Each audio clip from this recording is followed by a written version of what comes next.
नमस्कार, मैं भंवर पुष्पेंद्र चौहान आज की इस खास पेशकश में आपका स्वागत करता हूं। दोस्तों, मरुधरा की पहचान है उसके गढ़, किले, दुर्ग, बावड़ियां, महल, झरोखे। और आज एक उसी पहचान से मैं आपको रूबरू कराने जा रहा हूं। जी हां, आज मैं बात करूंगा एक ऐसे गढ़ की जो जमीन में गड़ गया है और कई सैकड़ों फीट तक नीचे गड़ा हुआ है, तकरीबन 5 मंजिल तक। लेकिन अब लोग वहां जाने से कतराते हैं क्योंकि वहां जाने पर पैदा होता है एक रहस्य, एक रोमांच और एक डर। वो खौफनाक गुप्त जगह है, उसका राज कोई नहीं जानता। यहां जाने की हिम्मत नहीं होती। वहां रूहानी ताकतों के किस्से मशहूर हैं। वो गढ़ दिखना बंद हो जाता था। वो ढकना गढ़ है। जी हां, ये गुप्त गढ़ जयपुर के पास लवाण में है। इसके किस्से मशहूर हैं, लेकिन वहां जाने की कोई हिम्मत नहीं करता। कोई रूहानी ताकतों की बात करता है तो कोई भूत प्रेत और आत्माओं की। यहां डकैतों और लुटेरों के किस्से हैं। इसका सन्नाटा डराता है।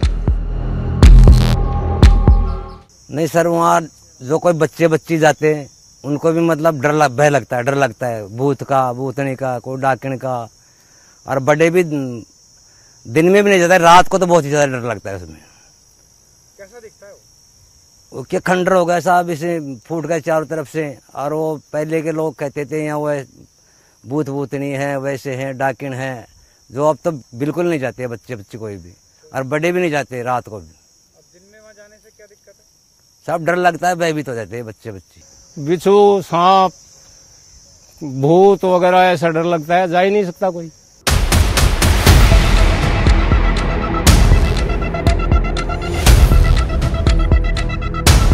इन किस्सों से हमारे मन में यहां जाने की जिज्ञासा हुई। जहन में कई सवाल आए। इन सवालों की खोज में हम निकल पड़े।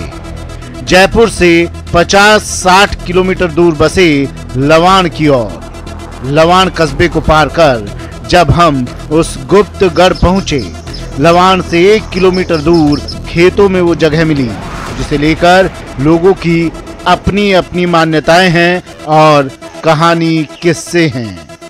यहाँ के लोग इसे ढकना गढ़ भी कहते हैं। उनके मुताबिक यह ऐसा गढ़ है जिसे ढका जाता था और वह दिखना बंद हो जाता था, इसलिए भी इसे ढकना गढ़ कहते हैं। ये आदिकाल से बनी हुई है, तो हमने तो देखा है ये दखना गढ़ है। दखना गढ़ इसलिए नाम पड़ा कि ये किला है, तो ये सेना के लिए काम में आता था, तो किला ये ढका हुआ है ऊपर से। गोल कुआं नुमा है ये, और इसमें कमरे बने हुए हैं। इसमें आदमी आराम से रहा करते थे किसी जमाने में। युद्ध के समय में काम लिया करते थे इसको। इसके साइडों में जो ब्रुज बनी हुई है उस पे तोप रखा करते थे। अंदर आदमी रहा करते थे इसमें, सैनिक। हम खाली खेत में थे। कुछ गुप्त जगह जैसी कोई बात नहीं दिख रही थी। एक टूटे से चबूतरे पर नजर पड़ी। हम सावधानी से आगे बढ़े। अब हम वहां पहुंचे तो हैरत में पड़ गए। वाकई ये गुप्त गढ़ हैरान करने वाला था। वीरानापन ऐसा था कि रूह कांप जाए। दरकते दीवारों दर, चमगादड़ों का बसेरा, गिरगिटों की चहलकदमी, डरावनी आवाज निकालते कबूतर, एक गहरा अंधा कुआं, उसकी 4 दीवारी के व्यास में बना एक गढ़।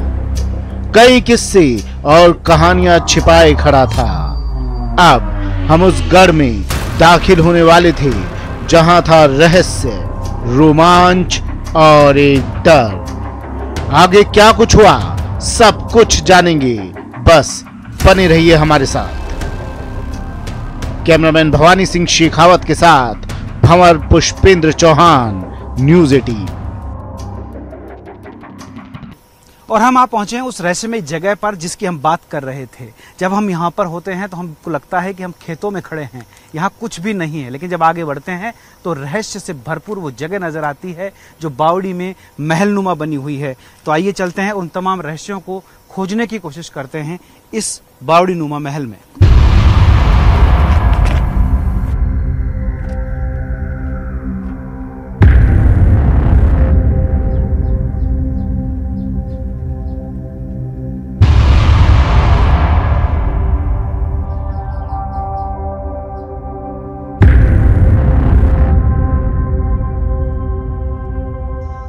अब हम गढ़ नुमा किले में दाखिल हो गए। यहाँ एक कुएं नुमा बावड़ी अपने अतीत की दास्तां बयां कर रही है। कुएं के व्यास में मौजूद है एक खूबसूरत महल जिसकी दीवारें, बनावट और उसका खौफनाक चेहरा कई कहानियां बयां करता है। और हम पहुंचे हैं उसी जगह पर जिसका मैं बार बार जिक्र कर रहा हूं। आप जब इस जगह को देखेंगे तो आप हैरत में पड़ जाएंगे। हालांकि यहाँ पर घुसना किसी खतरे को मोल लेने से कम नहीं है। लोग डरते हैं यहाँ आने से, क्योंकि यहाँ पर जंगली जीवों का बसेरा बताया जाता है। सुनसान जंगल में ये बना हुआ है और कितना खौफनाक है उसका अंदाजा इस बात से लगाया जा सकता है कि यहाँ पर अंधेरा बहुत है। देखिए, इस तरह के कक्ष यहाँ पर बने हुए हैं और ये कक्ष में आप देखेंगे तो यहाँ अंदर दीवारें बिल्कुल क्षतिग्रस्त हो चुकी हैं, टूट चुकी हैं और अपनी कहानी खुद बयां करता है ये महल जो बावड़ी के अंदर बना हुआ है। आगे जब हम बढ़ते हैं तो मैं आपको वो बावड़ी भी दिखाऊंगा, लेकिन उससे पहले मैं इस गलियारे से गुजरने की कोशिश करता हूं और आपको उसकी बनावट दिखाने की भी कोशिश करता हूं। आप देखेंगे यहाँ पत्थर से पत्थर जुड़ा हुआ है, कहीं भी सीमेंट और चूने का उपयोग नहीं हुआ है। तो आप अंदाजा लगा सकते हैं कि कितने बेहतर तरीके से उस समय इसको बनाया गया होगा। यहाँ कई तरह के दक्खन के लुटेरों की बात होती है, बंजारों की बात होती है। इसके अलावा जो मराठा साम्राज्य के लोग थे जो यहाँ पर वसूली करने आते हैं उनकी भी बात होती है। लेकिन उससे पहले आप देखिए, ये आप देखेंगे कितने जबरदस्त तरीके से बड़े बड़े पत्थर लगाकर इसको बनाया गया। इसकी बनावट इतनी मजबूत है कि देखते ही बनती है। आज सैकड़ों साल बाद भी ये ऐसे की ऐसे है, लेकिन क्षतिग्रस्त हो रही है क्योंकि इसकी देखरेख नहीं हो पा रही है। अब मैं आपको वो बावड़ी दिखाने की कोशिश करता हूं जिस बावड़ी का मैं बार बार जिक्र कर रहा था। ये देखिए, यहां आप देखेंगे ये करीब 5 मंजिल की बावड़ी बताई जाती है, लेकिन फिलहाल इसकी 2 ही मंजिलें सुरक्षित हैं, क्योंकि जो दूसरी मंजिल के बाद की जो मंजिलें थीं वो धीरे धीरे पानी के बहाव और मिट्टी के अंदर रिवटती चली गई और ये पूरा का पूरा जो इलाका था वो भर गया। सिर्फ 2 मंजिलें बची हैं, लेकिन इन मंजिलों में नीचे उतरना बहुत खतरनाक है। मैं बार बार बता रहा हूं, और जहां हम जा रहे हैं जगह भी बहुत खतरनाक है। अंधेरा यहाँ पर है। उसके अलावा आप देख सकते हैं ये जो कक्ष बनाए गए थे यहाँ पर संभवतः वो लुटेरे और इसके अलावा जो यहाँ वसूली करने के लिए मराठा लोग आए थे वो यहाँ पर रुकते थे, उनके सैनिक यहाँ पर रुकते थे। और ख़ास तौर पर ये कहा जाता है कि ये जगह युद्ध के लिए काम ली जाती थी, क्योंकि युद्ध के समय सैनिकों को यहाँ छिपा कर रखना बहुत आसान था। जमीन की सतह से उसके लेवल में बनी हुई ये बावड़ी एक तरीके से सुरक्षा का एक बहुत महत्वपूर्ण स्थान थी। और यहाँ पर जो कमरे बने हुए हैं, जो कक्ष बने हुए हैं, उन कक्ष को देखकर आप अंदाजा लगा सकते हैं कि जिस तरह से उसमें अलमारियां बनाई गई हैं, जिस तरह से उसमें दरवाजे बनाए गए हैं, तो और उसकी मजबूती तकरीबन 2.5 से 3 फीट चौड़ी दीवारें, तो ये बयां करती है कि सुरक्षा के लिहाज से इसको तैयार किया गया था कि जब कोई युद्ध हो तो यहाँ पर, क्योंकि यहाँ पर एक मराठाओं और जयपुर रियासत के बीच एक बड़ा युद्ध भी हुआ था, तुंगा का युद्ध, जो बहुत प्रसिद्ध रहा है। तो आप अंदाजा लगा सकते हैं कि यहाँ पर सुरक्षा के नाम पर ये सब चीजें बनाई गई थी। और ये आप देख सकते हैं पट्टियां जो हैं वो टूट गई हैं, क्षतिग्रस्त हो गई हैं। ऊपर से सूरज आसानी से अब नीचे झांक सकता है, लेकिन बावजूद उसके भी अंधेरा बरकरार रहता है। अंधेरा यहाँ पर बना हुआ है। आप देखेंगे नीचे जब हम दरवाजे की तरफ मूव करेंगे तो खिड़कियां और ये अलमारियां और उसके बाद दरवाजों का ये मेहराब आप देखिए, क्या जबरदस्त तरीके से इनको डिजाइन किया गया था। हालांकि टूट रहा है, लेकिन ये नक्काशियां आप देख सकते हैं जो उस जमाने की आज भी यहाँ पर मौजूद हैं। इसके अलावा आगे और बढ़ते हैं तो ये गलियारा और लंबा हो जाता है। आप देखेंगे इसमें हम थोड़ा और आगे बढ़ रहे हैं तो है देख पाते हैं कि यहाँ बाकायदा पूरी व्यवस्थाएं, जिस तरह की ये छोटी छोटी अलमारी बनाकर की गई थी कि यहाँ कोई भी सामान रख सकते थे। खूंटियां भी बनाई गई थी कि हथियारों को यहाँ पर टाका जा सकता था सुरक्षा के लिहाज से। और खासतौर पर राजस्थान में जहाँ पानी का बड़ा महत्व है, तो जब अगर सेना को यहाँ पर रुकना पड़े, कई दिनों तक अपने आप को छुपा कर रहना पड़े, असला बारूद यहाँ रखना पड़े, तो इस तरह के कक्षों का इंतजाम 5 तल तक था। लगातार 5 तल तक कक्ष बने हुए थे।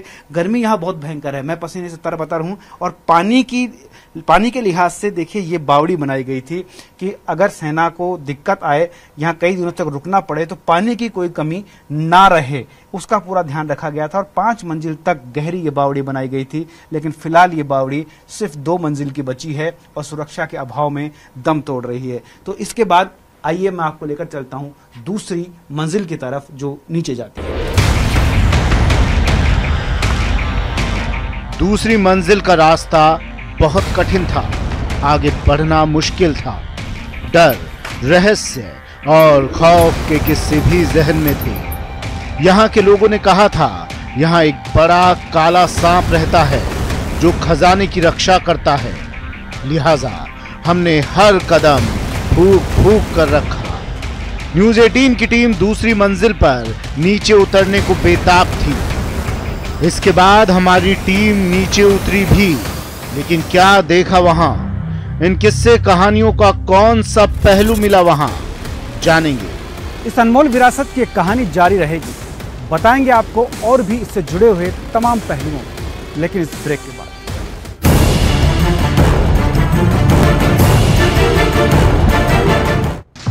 ब्रेक के बाद आपका स्वागत है। चलिए आपको लेकर चलता हूं उस अनमोल विरासत की गहराई में, जहां छुपा है एक खजाने का रहस्य।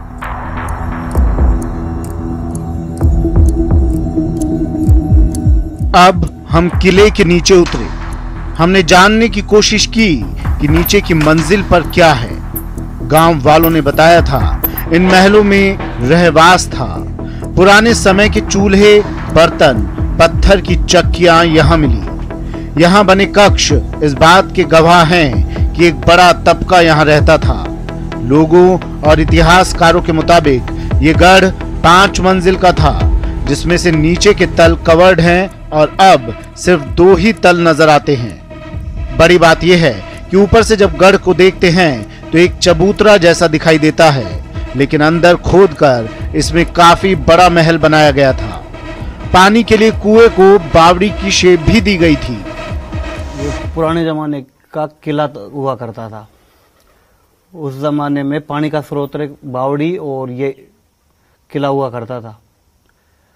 यहाँ पे कोई दखने नाम के लुटेरे रहा करते थे किसी जमाने में। उसके बाद में बंजारों ने राज किया इस पे। ये 5 मंजिल की एक बावड़ी है, बावड़ी नुमा किला है। उसमें से आज के टाइम पे 2 मंजिल ही 3 मंजिल ही रह गई, सारी मिट्टी में दब गई। खाने की जो सामग्री थी तो यहीं आटा पीस करके यहाँ जो लोग रहते थे।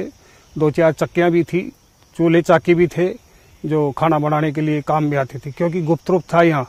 गुप्त रूप से सेना रहती थी, तो सेना के लिए ये खाना बनाने के लिए भी काम आते थे। इसके अंदर कुआं भी है, जिसमें महीने 6 महीने पानी की व्यवस्था के लिए बाहर नहीं निकलना पड़ता था। पहले साहब ऐसे बोले दाढ़ी रहते थे, जो यहाँ कहीं डाका दे के लाते थे माल और फिर यहाँ रखते थे। और वैसे इनके चूल्हा चाकी बर्तन भांडा सब वहाँ महल वहल अंदर बनी हुई है साहब, कमरे बने हुए हैं, ऐसे तबारा वबारा सब बना हुआ है, बिल्कुल सही। नीचे के तल की हकीकत बहुत डरावनी और खौफनाक थी। ये रास्ता डरावना था, लेकिन हम नीचे दूसरी मंजिल पर पहुंचे। ये हम हमारे साथियों की मदद से आगे बढ़ रहे हैं। डंडे का इस्तेमाल करते रहना ताकि कोई, चलते रहो, आगे बढ़ो। वो देखिए चमगादड़ कितनी सारी मात्रा में है यहाँ पर, इनसे बचकर हमें निकलना होगा। आप देख सकते हैं बहुत ही कठिन ये रास्ता है, बहुत दुर्गम रास्ता है, लेकिन अंदर हमें जाना होगा। आपको मैं एक एक चीज यहाँ के दिखाऊंगा ताकि आप समझ पाएं कि कितनी खौफनाक ये जगह है।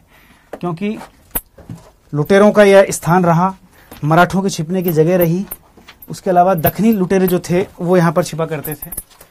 और अपने साथी भवानी को कहूँगा, भवानी बहुत सावधानी से आए। देखिए यहाँ पे एक कबूतर भी शायद मरा हुआ पड़ा है, लेकिन ये अंदर हम आगे बढ़ेंगे। अब यहाँ पर हम पहुँच गए हैं दूसरे तल पर। ये चमगादड़ बहुत परेशान कर रहे हैं, ये देखिए। अब हम गढ़ के तल में थे और वहां से किले के ऊपर का आसमान ये बताने के लिए काफी था कि हम कहां गए हैं। कहानियों के अभी बहुत सारे पहलू बाकी थे। जिन्हें हमें भी जानना जरूरी था और बताना जरूरी था। इन सब पहलुओं के बीच एक हकीकत है जो इतिहास के पन्नों से जुड़ी है। ये वो जगह है जहां पर अक्सर ये बात होती है कि खजाना रखा जाता था, सैनिक छिपते थे। तो इसके नीचे तकरीबन 3 मंजिल और ये नीचे थी जिसमें ये खजाना रखते थे। और मैं आपको ऊपर भी दिखाने की कोशिश करूंगा। भवानी कहूंगा, भवानी दिखाएं ऊपर कि हम लोग कितने नीचे आ चुके हैं। तो ये आप इसकी गोलाई, इसकी बनावट, इसके खंबे, इसके पत्थर और इसकी चुनाई देखकर अंदाजा लगा सकते हैं कि कितने बेहतर तरीके से इसको बनाया गया होगा। लेकिन फिलहाल ये एक डरावनी जगह हो गई है। लोग आने से कतराते हैं, डरते हैं। और अपने आप में इतिहास समेटे ये जगह वाकई उस जमाने में कितनी खूबसूरत रही होगी, जब यहाँ पर मसालें जलती होंगी, सैनिक रहते होंगे और खजाना रखा जाता होगा। तो इस जगह की तह में हम यहाँ पर आकर पहुंचे हैं। मैंने आपको बताया कि महल इसके नीचे और भी बने हुए थे जिसमें सैनिक रुकते थे। ऊपर भी महल बने हुए हैं, गैलरीज बनी हुई हैं, अलग अलग कक्ष बनाए गए हैं। उन कक्षों में सब लोग रहा करते थे।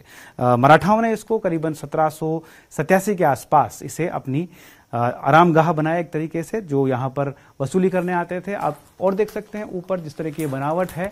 और मैं आपको बार बार ये समझाने की कोशिश कर रहा हूँ कि किस तरह से जो मराठे थे वो यहाँ पर वसूली करने के लिए आते थे। आपको बता दूं कि मुगलों की ताकत कमजोर हो रही थी, लेकिन उनकी तरफ से महादजी सिंधिया जो कि 1787 में यहाँ आए थे, उनको वकील मुतलक नियुक्त किया गया था। यानी कि वो यहाँ वसूली करते थे और उस वसूली के लिए यहीं पर खजाना, हथियार, सैनिक और नीचे की मंजिल जो थी उसमें रखा जाता था। और यही शक लोगों को है कि शायद इसके तलघर में नीचे खजाना होगा। लेकिन फिलहाल वो तलघर मिट्टी से पूरी तरह से बंद हो गया है और ये इमारत अब खंडहर होने लगी है, डर की वजह बनने लगी है और लोग यहाँ आने से कतराने लगे हैं। इतिहासकारों के मुताबिक मराठों के काम आने के कारण इस गढ़ को दक्षिणागढ़ कहा जाने लगा था, जो अपभ्रंश होते होते स्थानीय भाषा में ढकणागढ़ हो गया। इतिहास में इसका अपना वजूद है जो तूगा के युद्ध और मराठों द्वारा की जाने वाली वसूलियों की ओर इशारा करता है। ये वास्तविक नाम तो इसका दक्षिणियों का कुआ या दक्षिणियों का गढ़ कहा जाता है और इसका अपभ्रंश दक्षिणागढ़ हो गया। लेकिन क्योंकि मराठों को उस समय दक्षिणी कहकर संबोधित किया जाता था तो इसलिए था। और ये एक तरह से मराठों का हाइड आउट था, छिपने का स्थान। तो युद्ध क्षेत्र के पास होने का इसका अनुमान यही किया जाता है कि मराठे आपातकाल के लिए अपने जो रिजर्व जो धन है, रिजर्व उनका कोष है, शस्त्र हैं और सैनिकों को उसमें रखा करते थे। और इसका रेजिडेंशियल रूप में इसको देखने में आता है। इसमें नीचे की मंजिल तो कवर्ड है, ढकी हुई है, तो शायद उसमें शस्त्र या खजाना अपना कोष रखते होंगे। और ऊपर की मंजिल में आवासीय कमरे बने हुए हैं और वो शायद निवास के काम आता होगा। इस संबंध में लोकमान्यता ये कि मराठे जो है अपने सैनिक, अपनी स्त्रियों को, उस समय परिवार को वहां रखते थे। युद्ध, सेना, असला बारूद रखने और सैन्य शक्ति को छिपाने में काम आने वाला ये गढ़ वीरान होता गया। धीरे धीरे ये गढ़ भूत प्रेतों की कहानियों से घिर गया।